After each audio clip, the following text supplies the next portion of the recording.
얼마 전에 소개해드렸던 누가 내 강대상을 옮겼나라는 책에는 라이언 목사님의 일화가 나옵니다. 이분은 부임한 지 한 4년째 되었을 때 교회를 이전해야 되겠다는 생각을 하게 되고 제안을 하게 됐습니다. 교회 주변이 전부 다 공장 단지로 변하게 되었기 때문입니다.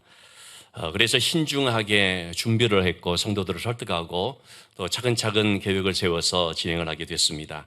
교회는 예상보다도 40% 높은 금액에 팔리게 됐습니다. 왜냐하면 교회 양옆에 있는 회사가 서로 입찰을 하면서 경쟁이 있기 때문에 금액이 올라가게 된 것이었죠. 덕분에 빚 없이 새로운 부지를 사서 아주 무난하게 교회를 이전할 수가 있게 됐습니다. 단 한 명의 이탈자도 없이 성공리에 맞춰지게 됐습니다. 그러자 새신자들이 몰려오게 됐습니다. 그런데 문제는 15개월밖에 안 됐을 때 이 목사님이 사임을 해버린 것입니다. 누구도 예상 못한 일이었습니다. 교회는 다시 내리막길을 걷게 되었습니다. 왜 사임을 하게 됐나 알아봤더니 이 목사님의 목표에 있어서 교회 이전이 자신의 목표로 삼았다라고 하는 것입니다. 여러분, 교회 이전이라는 것 중요한 문제죠. 그래서 그것은 단기적인 목표는 될 수가 있겠지요. 그렇지만 그것이 궁극적 목표가 돼버리면 안 되죠. 왜냐하면 그 목표가 달성되면 어떻게 됩니까? 이런 목표를 잃어버리게 되는 거 아닙니까? 그래서 이 목사님은 마치 삶의 의미를 잃어버린 사람처럼 그 후로 시들시들해지면서 무기력해져 버렸다는 것입니다. 너무나 안타까운 일이죠. 그 일을 진행할 때는 의욕적으로 잘 감당했지만 막상 그것이 딱 이루어지고 난 뒤에 이제 뭘 해야 될지 모르는, 여러분, 복음 전도가 우리의 목표가 되어야 되고 복음 전도를 위해서 교회 이전도 하나의 방편이 되는 것이지 교회 이전이 목표가 되면 안 되는 거죠. 이처럼 우리가 잘못된 목표를 가지게 될 때 길을 잃고 방황하는 경우들이 많이 있습니다. 세상에서만 그런 것이 아닙니다. 교회를 다니는 우리 모두도 마찬가지입니다. 어떤 사람들은 교회를 다니면서 분명히 주님을 믿는다 그러고 내가 열심히 기도한다고 하는데 그 목표가 뭐냐면 돈과 성공, 내가 성공하기 위해서, 출세하기 위해서. 하나님은 그거 이루어 주시는 분. 여러분, 만약에 그렇게 목표를 잡았을 때 돈을 얻었다고 합시다. 그럼 어떻게 됩니까? 하나님 떠나야 되죠. 돈을 얻지 못했다고 합시다. 그럼 어떻게 됩니까? 실망해서 또 하나님을 떠나죠. 여러분, 우리의 목표는 성공이 아니라 주님이 되어야 합니다. 그렇기 때문에 우리가 붙잡아야 될 것은 성공이 아니라 십자가의 말씀이 되어야 합니다. 말씀에 우리가 붙들린 바 되어야 되는 것이죠. 자, 우리 지난 시간에 이어서 바울 사도는 아덴이라는 곳에서 이제 한 70km 떨어진 고린도 항구 도시로 오게 됩니다. 이 고린도는 향락과 사치와 문란함, 특별히 우상숭배가 아주 극심했던 곳이었습니다. 제가 고린도를 좀 방문한 적이 있었는데요. 가이드분이 얘기를 하더라고요. 당시에 고린도 인구가 약 한 65만에서 70만, 굉장히 큰 도시거든요. 지금으로 따지면 그게 몇백만 되는 그런 도시 규모라고 할 수가 있다는 것입니다. 그런데 그 중에 무려 4만 5천 명이 매춘부, 그리고 거기에 신전이 있는데 우리가 아는 비너스, 아프로디테라는 그 여신을 섬긴다는 그런 신전에 여사제들이 있는데 사실 여사제라고 하지만 다 몸을 파는 창녀들인 거죠. 그런 사람들이 1000명이나 될 정도로 그렇게 고린도라고 하는 지역의 문화가 음행, 음란 또는 우상숭배가 극심했던 것을 볼 수가 있습니다. 자, 이런 곳에서 전도를 한다는 것이 얼마나 어렵겠습니까? 영적으로 정말 힘든 곳 아니겠습니까? 그때 이곳에서 만난 특별한 사람들이 있었는데 2절과 3절의 말씀을 보니까 아굴라라고 하는 사람, 그의 아내인 브리스길라라고 하는 사람이 고린도에 와서 그들을 만나게 된 것입니다. 아굴라는 소아시아의 북쪽 부분에 있는 본도라고 하는 지금의 흑해 그 부분입니다. 그쪽에서 태어난 유대인인데 그가 아마 로마로 가서 살게 된 것 같습니다. 그래서 로마의 여인인 브리스길라를 만나게 되었고 거기서 나름대로 참 자리를 잡아서 터전을 일구게 되었겠고요. 더군다나 이들은 참 귀하게도 그리스도인들이었던 것이죠. 그래서 아마 로마 교회를 섬기는데 굉장히 중요한 역할들을 했다고 보여집니다. 그런데 주 49년경 글라우디오 황제라고 하는 그 황제가 나타나서 유대인들 추방 명령을 내리게 됐습니다. 그러자 어쩔 수 없이 그들은 로마를 떠날 수밖에 없었는데 여러분, 그때 그 아굴라 브리스길라 부부의 그 마음이 어떠했을까요? 그 생전의 일고는 터전을 다 잃어버렸고 더군다나 너무나도 귀한 가족 같은 신앙의 공동체인 교회를 떠나와야 된다는 것이 참 그 마음에 아픔이 되기도 하고 또 앞으로 어떻게 될 것인가라는 그런 막연함도 있고 그랬을 것 같습니다. 그런 가운데 이 고린도 지역에 왔다는 것입니다. 자, 그런데 바울은 이 자비량 선교라는 그런 표현을 쓰죠. 복음을 전하면서 자신이 일하면서 생계를 감당하며 복음을 전했습니다.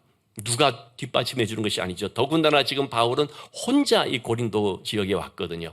그래서 자기의 그 전문직, 자기 전문 일이라고 할 수 있는 일이 천막을 만드는 소위 텐트 메이커라고 하죠. 그 천막 만드는 일이었기 때문에 그 천막 공장 뭐 이런 데 가서 좀 일자리가 없을까 찾아가게 됐을 것 같습니다. 그런데 마침 그때 이 아굴라 브리스길라 부부도 생업이 바로 이 천막 만드는 일이었습니다.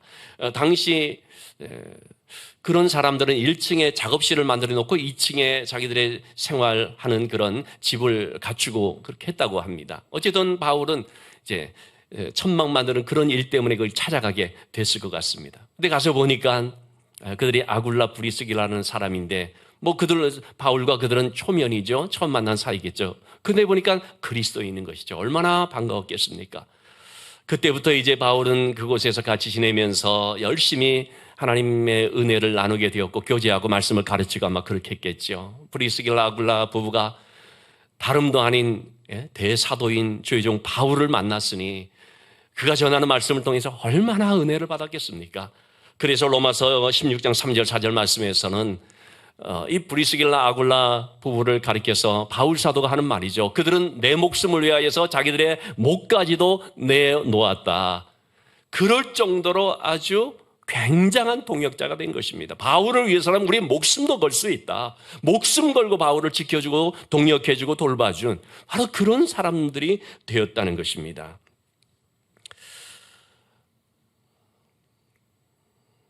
브리스길라 아굴라 부부의 입장에서 그들이 고린도라는 곳으로 왔을 때 과연 앞으로 어떻게 될까 참 걱정도 되었을 거 아니겠습니까? 하나님께서 무슨 뜻이 있어서 우리를 이곳으로 보낼까라는 생각도 했을지 모르겠습니다.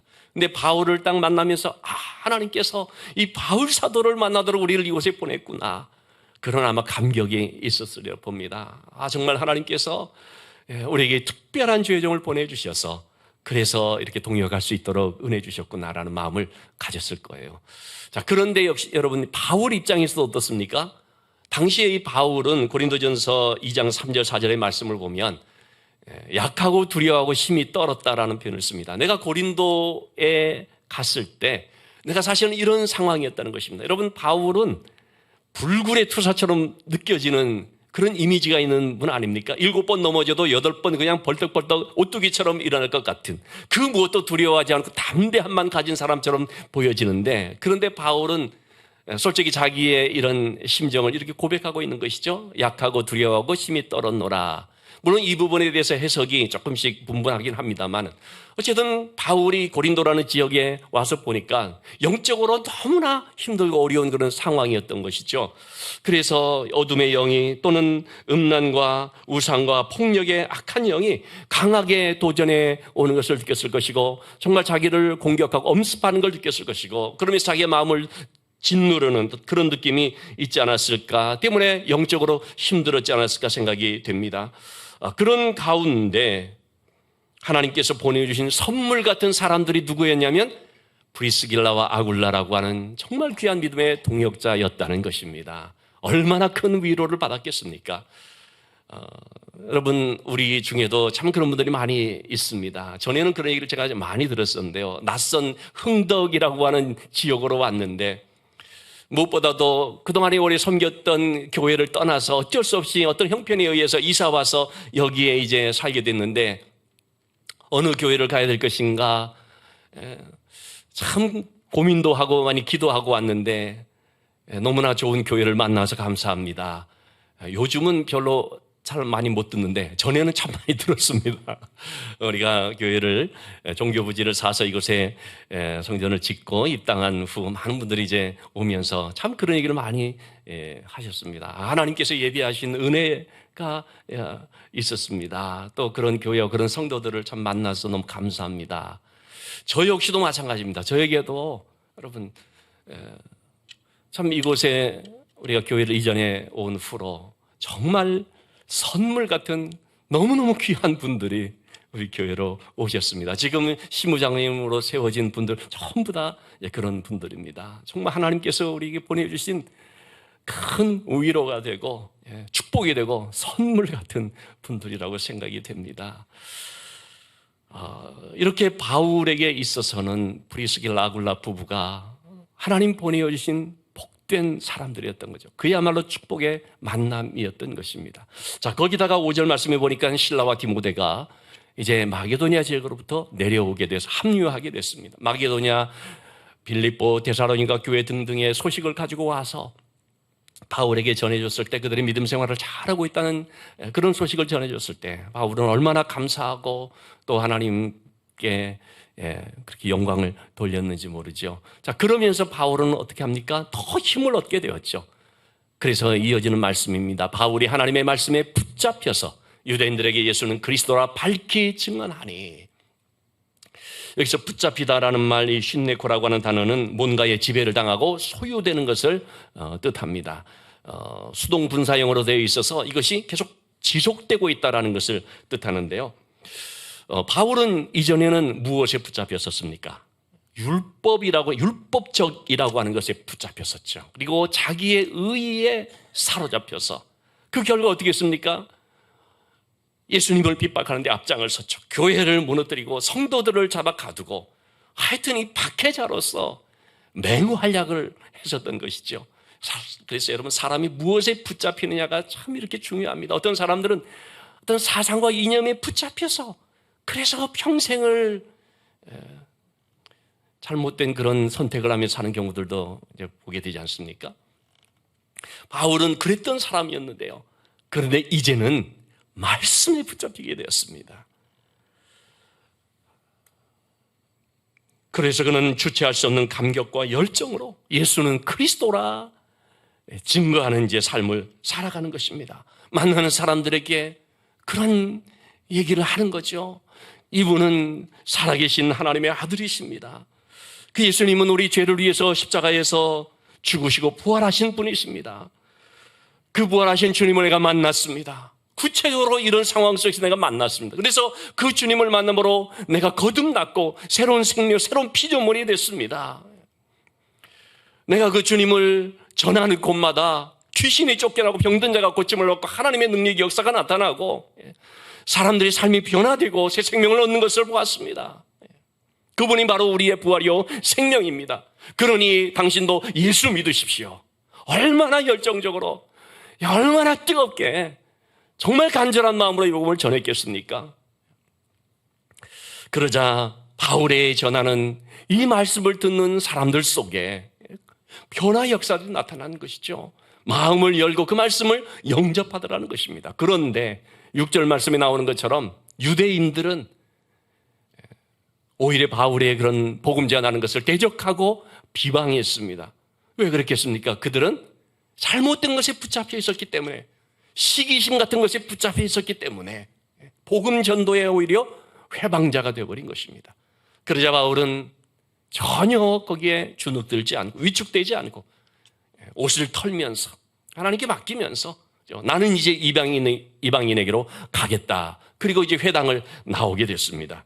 그래서 그가 옮겨간 곳이 7절 8절의 말씀을 보니까 바로 회당 옆에 있는 디도 유스도라고 하는 하나님을 경외하는 참 건실한 그런 믿음의 사람, 그 집으로 이제 들어가게 됐습니다. 회당 옆이기 때문에 회당에 오는 사람들을 만나서 전도하기 위한 목적으로 거기에 이제 선교의 본부를 차렸다고 볼 수가 있겠습니다. 자, 그랬더니 정말 놀라운 하나님이 보낸 그런 사람들이 생겨난 것이죠. 대표적으로 누굽니까? 회당장 그리스도. 여러분, 회당에서 쫓겨났는데, 그런데 회당장 그리스도가 온 집안과 더불어서 주님을 믿는 이런 일들이 일어나더라는 것입니다. 거기에다가 수많은 고린도 사람들이 듣고 믿어 세례를 받게 됐습니다. 아무리 대적자들이 있다고 할지라도 말씀에 붙잡혀서 담대하게 복음을 전하니까 말씀의 능력과 그 결실이 나타나는 것을 볼 수가 있습니다. 여러분, 지금도 사람들은 무엇인가 붙잡혀서 살고 있지 않습니까? 대표적으로 돈에 붙잡혀서 살면서 돈밖에 모르고 돈밖에 안 보이는 사람들도 있지요. 어떤 사람들은 교회를 다니지만 성공과 출세에 붙잡혀서, 심지어는 참 죄송한 말씀이면 저 같은 목회자도 목회를 하는데 성공을 위해서 스타 목사가 되려고 이런 경우가 있을 수가 있거든요. 어떤 사람들은 잘못된 그런 것들, 술에 붙들려 살고 도박에 붙들려서 살기도 하고 성적인 것에 붙들려서 인생이 불행하게 되기도 하고, 어떤 사람들은 게임에 또 빠져서 그냥 게임에 그냥 미쳐서 붙들린 인생을 사는 경우도 있지요. 수년 전에 수원의 서유동 쪽에 있는 게임에 빠지는 한 부부가 밤새 보통 한 6시간에서 12시간을 게임했다니, 그것도 부부가 같이. 근데 그 게임하는 내용이 보니까 뭐냐면, 이 인터넷에서 이제 게임상에 있어서 아바타죠. 아이를 이렇게 키워서 양육하는 그런 게임. 그러면은 이제 또 뭐 거기에 이제 들어가는 것들 많이 이제 아이템 뭐 이런 걸 사가지고 막 그러고, 뭐 심지어는 이 양육 일기를 썼다나요? 그 인터넷상으로. 그러는 가운데 자기 딸 3개월밖에 안 된 애가 방치돼가지고 우유를 못 먹어서 굶어 죽고 말았죠. 이게 얼마나 이 어처구니 없는 일입니까? 그 인터넷상의 애는 그렇게 애지중지하고 돈 들여서 키우면서 자기 딸은 정작 하루에 7, 8번 우유를 먹여야 되는데 한 번 아침 딱 먹이고 나가서 그 다음에 애가 그만 아사 상태로 돼서, 그래서 이제 법적인 처벌을 받게 됐습니다만, 여러분, 우리가 무엇에 붙들려 사느냐 굉장히 중요한 문제죠. 교회를 다니지만 여러분, 말씀에 붙들리지 아니하고 전통에 붙들려서, 우리 교회가 이런 역사와 전통을 가지고 있는데 우리 교회는 지금까지 이렇게 쭉 해왔는데 성찬 씨도 이런 방식으로 해왔고, 뭐 이런 전통적 이런 것에 붙잡혀서 하게 될 때에 여러분의 신앙이 굉장히 위험해질 수가 있습니다. 말씀이 기준이 되지 않고 전통이 기준이 돼버리고 하나님의 말씀을 붙드는 것이 아니라 뭐 우리는 이렇게 했다라고 하는 경험, 이런 것에 치우쳐 버리는 경우들이 얼마나 많은지 모릅니다. 여러분, 정말로 우리가 붙잡아야 될 것, 우리는 무엇에 붙잡혀야 되는 것입니까? 바울은 고린도전서 2장 2절에서 분명하게 얘기해 주고 있습니다. 내가 너희 중에 있을 때 나는 오직 예수 그리스도와 그의 십자가에 못 박이신 것 외에는 아무것도 알지 아니하기로 작정하였노라. 바울도요, 나름 배운 사람입니다. 경험도 많은 사람입니다. 특별히 복음의 사역을 감당하면서 하나님이 주신 특별한 은혜들 얼마나 많이 있었습니까? 그런데 그런 모든 것들은 다 내려놓고 이거는 전혀 자랑할 것이 못되고 오직 예수 그리스도와 그의 십자가의 죽으심, 부활하심, 십자가의 복음만을 내가 자랑하기로, 그거를 의지하기로, 그거는 붙들기로 작정하였다라는 것입니다. 왜 그렇겠습니까? 십자가가 바로 나 같은 죄인 살리신 놀라운 하나님의 은혜이기 때문입니다. 저도 마찬가지입니다.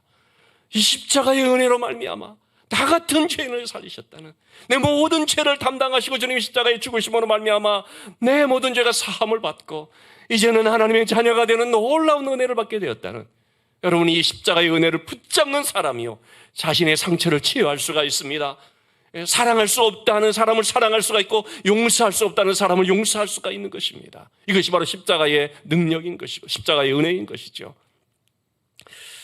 제가 선물로 받은 한 책이 있는데요, 아주 오래전에 생일 카드를 제가 보내줘서 그래서 목사님 너무 감사합니다 그래가지고 우리 정순원 집사님이라고 책을 하나 제게 선물해 줬습니다. 요즘 교회를 안 나와서 좀 안타깝습니다만 꼭 좀 교회를 나오도록 우리 송정희 집사님이 많이 힘쓰시기 바랍니다. 르이스 토레벨 목사님 쓴 은혜 하나님의 은혜라고 하는 책입니다. 제가 이 책이 너무 좋아서 많은 분들에게 선물로 이제 드리기도 했습니다. 여기는 그 많은 은혜의 사례들을 소개합니다만 그 중에 특별히 스테파니라고 하는 한 분에 대한 그 얘기를 하고 있습니다. 이렇게 나오질 않네요, 자막으로.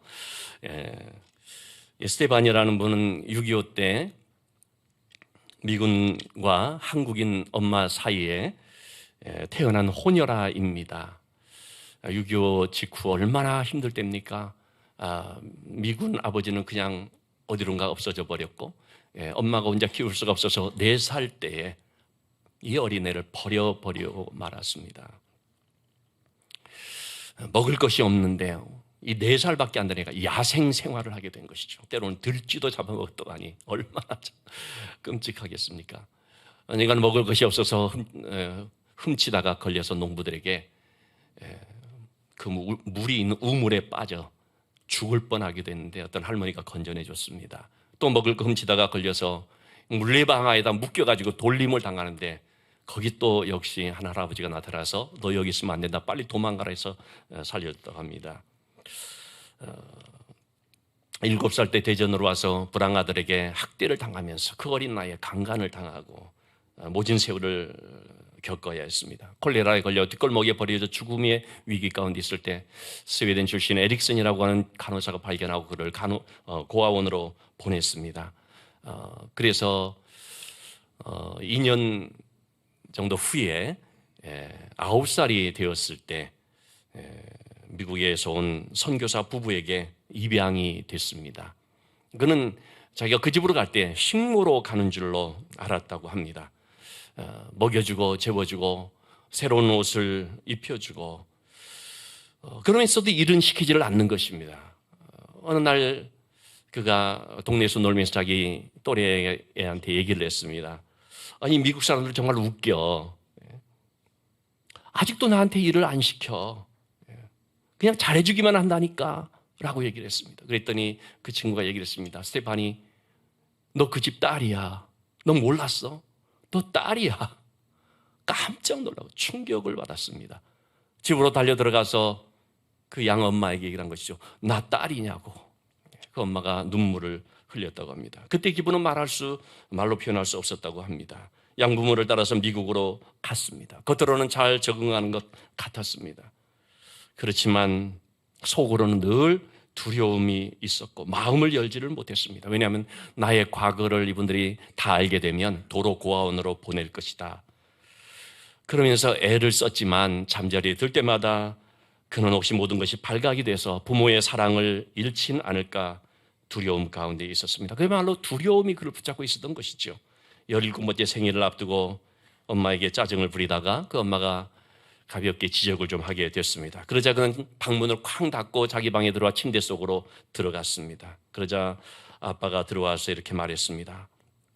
스테파니야, 우리가 너를 정말 사랑한다는 것을 알았으면 좋겠는데 그런데 너는 그 사랑을 받아들이지를 않는 것 같아서 또 그래서 힘든 것 같다 얘기했습니다. 이제는 오직 주님만을 의지할 수밖에 없다. 이제 너를 주님께 맡긴다. 주님만이 너를 도와주실 수 있다 얘기를 하고 갔습니다. 그때까지 자신도 교회를 다니고 있었기 때문에 주님이 하나님의 아들이라는 사실, 이 땅에 왔다는 사실은 알고 있었던 것이죠. 그러나 그 주님이 나를 이해하신다라는 생각이 들었던 것은 그때가 처음이었다고 합니다. 쭉 생각을 해보니까 그분도 조롱과 학대를 당하고 그분도 나처럼 사람들에게 쫓기면서 죽이려고 하는 사람들, 그런 사람들에게 막 쫓겨다니고 정말 나와 같더라는 것입니다. 그래서 이분이라면은, 이 주님이라면은 나를 이해할 수가 있겠구나 생각이 들어졌다는 거죠. 그래서 이제 기도하기 시작했습니다. 그런 순간 그의 마음이 열리면서 눈물이 터졌습니다. 지금까지는 무슨 일이 있어도 울면 안 된다. 그런 마음으로 견뎌야 했는데 그 차갑게 굳어있던 마음이 무너져 내린 것입니다. 하나님과의 사이를 가로막고 있었던 어떤 벽이 무너지는 것을 경험하게 됐습니다. 주님이 나를 아신다. 주님이 내 모든 수치와 죄와 두려움과 외로움을 아신다. 그런데도 나를 사랑하신다. 그것이 깨달아졌습니다. 그 전까지는 사랑을 받으려면 무슨 자격이 있어야만 되는 걸로 생각을 했었기 때문에 하나님이 나 같은 사람을 어떻게 사랑할 수가 있어? 나같이 죄인, 죄의 결과물, 실수로 태어난 아이, 나같이 강간도 당하고 학대도 당하고 나 자신도 나를 사랑하지 않는, 나 자신도 나를 미워하고 그런데 어떻게 하나님이 나를 사랑할 수 있겠어? 그런 생각을 했었는데, 그런데 하나님이 나를 사랑하신다. 그럼에도 나를 사랑하신다. 이것이 깨달아진 것이죠. 그 은혜 앞에 무너져 내리게 된 것이죠. 십자가의 은혜를 비로소 발견하게 된 것입니다. 그 주님이 나의 모든 죄를 담당하셨고 나의 모든 수치를 담당하셨고 내가 받을 모든 고통을 다 담당을 하셨기 때문에 나는 이제 그 은혜 안에서 자유다. 나 같은 자도 사랑을 이렇게 받는 자가 되었다. 그 깨달음이 처음으로 그날 밤 저녁 기도의 시간에 오게 된 그 깨달음이 그의 삶을 속속들이 변화시키기를 시작하는데 가장 먼저 온 것이 뭐겠습니까? 자기 자신을 용서하게 된 것이고 자기 자신을 사랑하게 되었다라고 하는 것입니다. 그러면서 그는 끔찍했던 그런 과거에 대해서 비로소 하나님 앞에 감사하게 됐다고 말합니다. 이렇게 말합니다.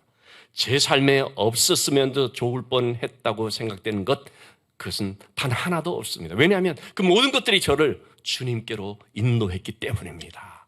여러분, 이것이 바로 합력하여 선을 이룬다는 말씀 아니겠습니까? 그래서 지금은 상처받은 사람들을 상담하고 돕는 그런 사역을 하고 있습니다만, 여러분, 주님의 십자가는요, 내 모든 죄를 다 담당해 주시고 내 모든 수치를 다 담당해 주시는 은혜의 십자가입니다. 그로 인하여 우리가 나음을 받았고 평화를 누리고 새 생명을 얻게 됐습니다.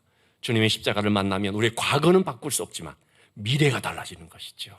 우리가 이 주님의 십자가의 은혜를 깊이 영접하고 감사하면서 오늘 주님의 이 식탁에 성찬이 함께 참여하도록 하시겠습니다.